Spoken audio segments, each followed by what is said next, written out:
Hello, everyone, and welcome to the Johnson Outdoors First Quarter 2025 Earnings Conference Call.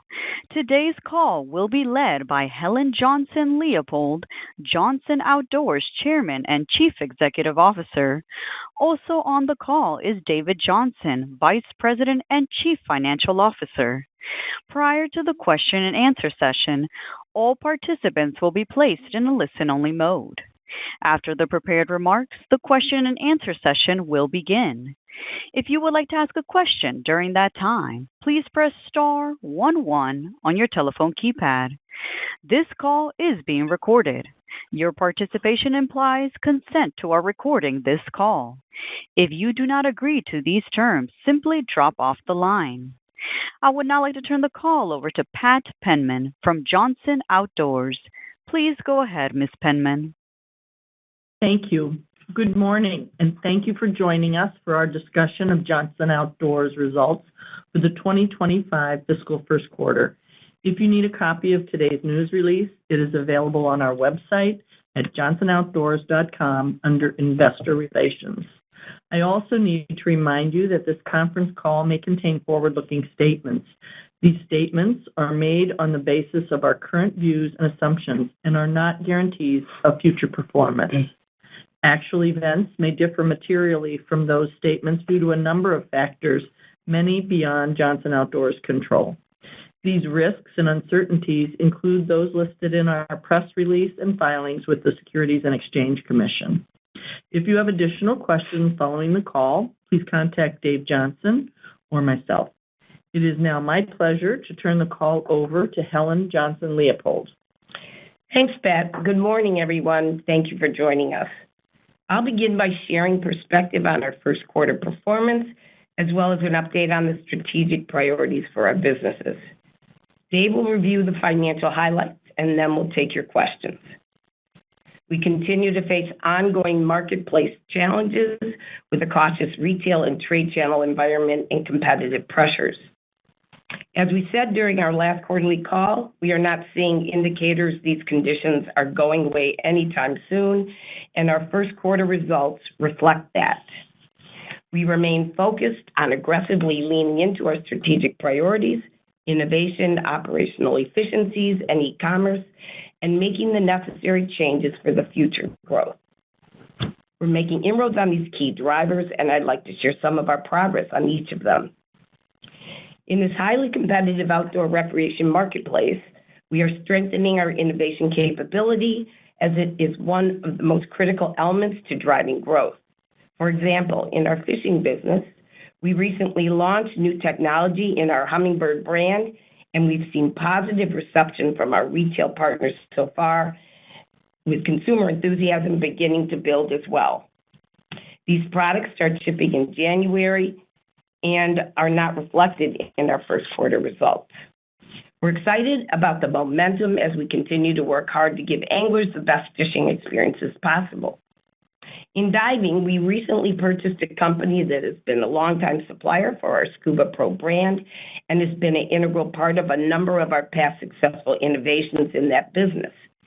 In addition to being a catalyst for future Scuba Pro innovation, this acquisition is a vertical integration that allows us to accelerate our efforts in simplifying our diving business and enabling more efficient operational footprint.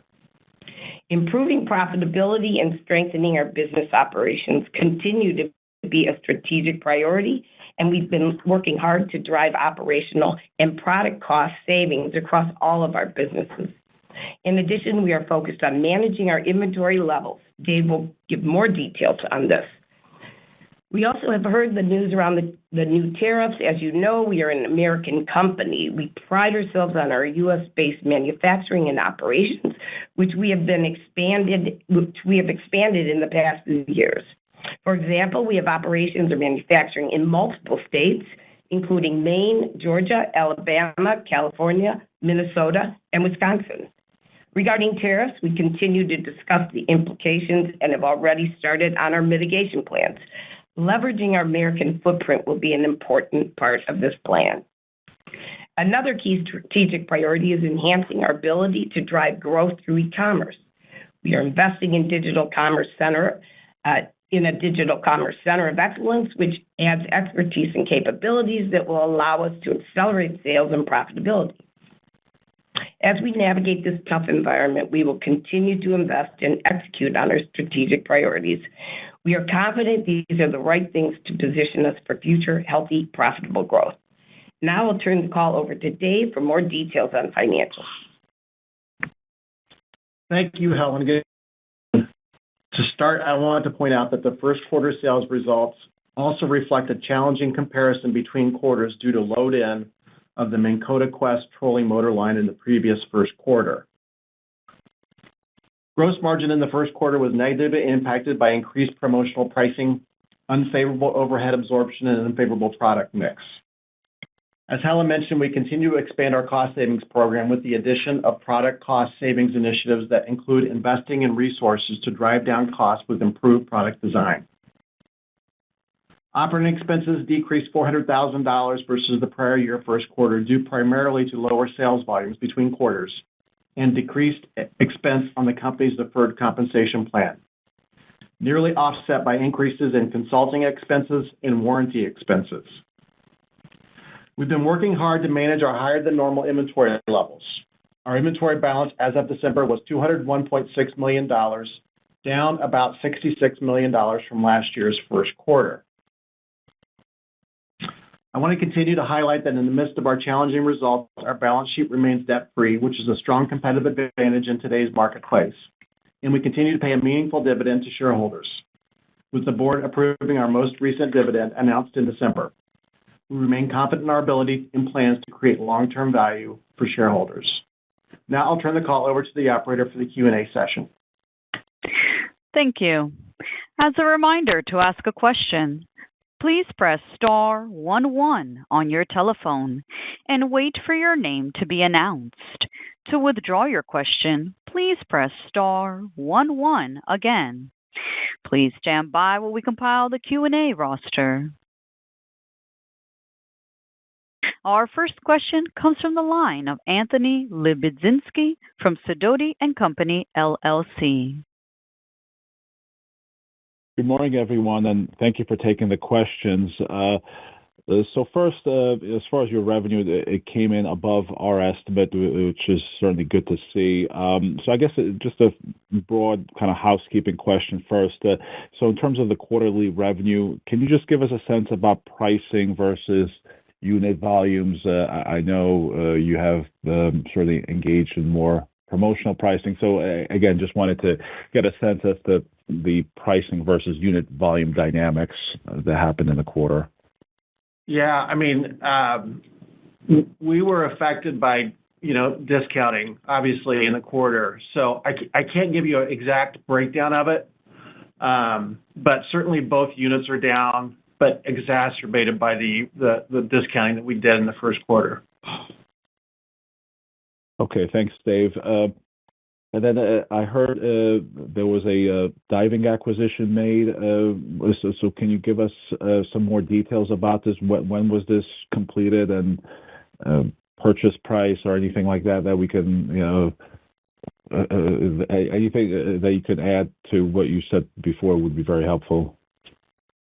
Well, I'll just start with, how excited we are about making the acquisition, and it was a partner that we have had for a long time with Scuba Pro, and they've been making our product and contributing to our innovation, and offered the opportunity for a lot more manufacturing efficiency and consolidation of some of our products that we source. So we're very excited, and the integration went very smoothly because we've worked with them before and know them. So in general, it was, I think, a very positive and added value. And Dave, you can go into details. Yeah, the operation is located in South Africa, and as Helen alluded, it'll increase our efficiency for the diving operation, which we're very happy about. There's also some strong innovation that we'll be able to leverage out of that plant as well. The purchase price is around $14 million. All the details will be in the queue, but that's the approximate price. Okay. Well, thank you very much for that information. Yeah, it's certainly very helpful, and congrats on that. Certainly sounds like a value-added acquisition here and accretive. So I guess, as you enter the busy season now, I know you talked about innovation. It looks like the Hummingbird product is off to a good start. Can you give us any other sense as to, the early indications for incoming orders for the rest of the business? And just broadly speaking, as far as, inventory levels at the retail level, what is your sense of that?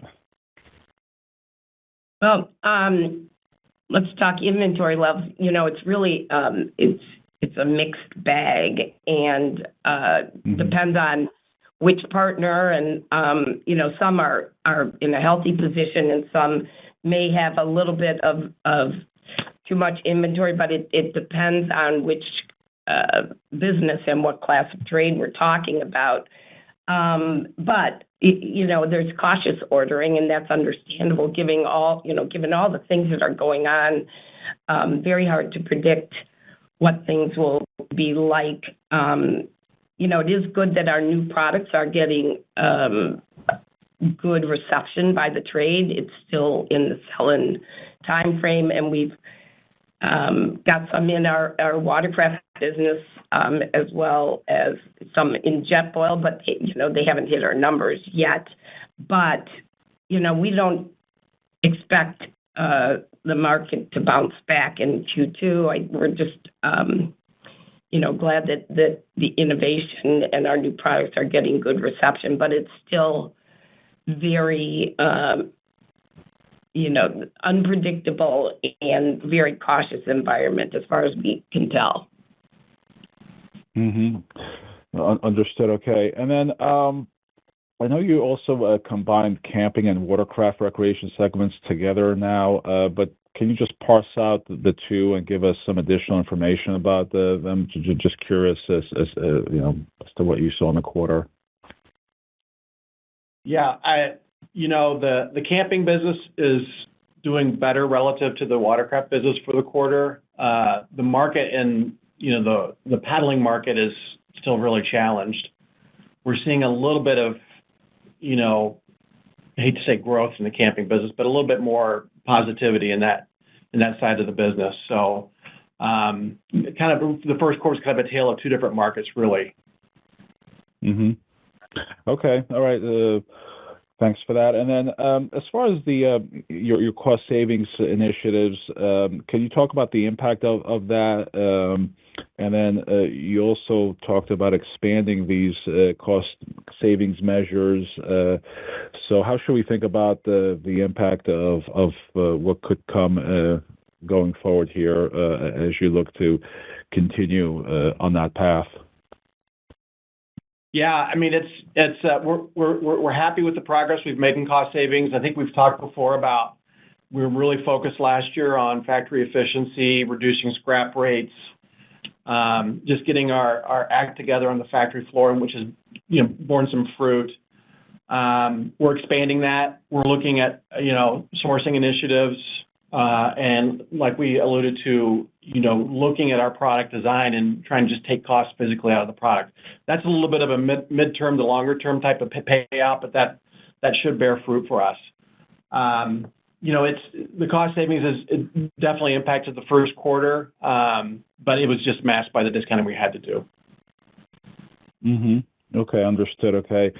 All right. And then, lastly, in terms of the tariffs, so I know you touched on this a little bit, and even actually there was some new news actually shortly before 11 a.m. Looks like the Mexico tariffs are being paused for a month. Actually, it was just announced actually about half an hour ago. So, but just overall, obviously, as a American company manufacturer here in the U.S., you guys do use a lot of imported components. So I guess to just maybe broadly maybe talk to us in terms of like what your exposure is as far as China or any other sources as far as, just broadly speaking about tariffs. So, how should we think about that? What are the mitigation strategies you're looking at here kind of going forward? Yeah, I mean, as you alluded to, it's a dynamic situation. There's things change pretty quickly. We do business with China. We do business with Mexico. We do business with Canada. Mexico and China we have exposure to.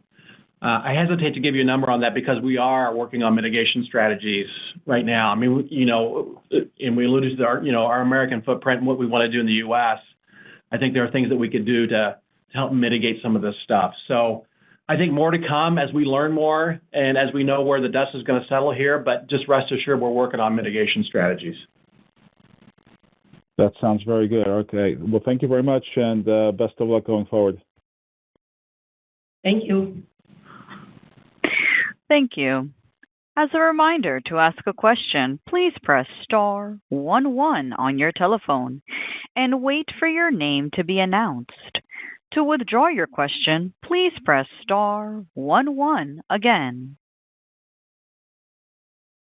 At this time, I would now like to turn the conference back over to Helen Johnson-Leipold for closing remarks. Just thank you for joining us today, and I hope everyone has a great day. Thank you. This concludes today's conference call. Thank you for participating. You may now disconnect.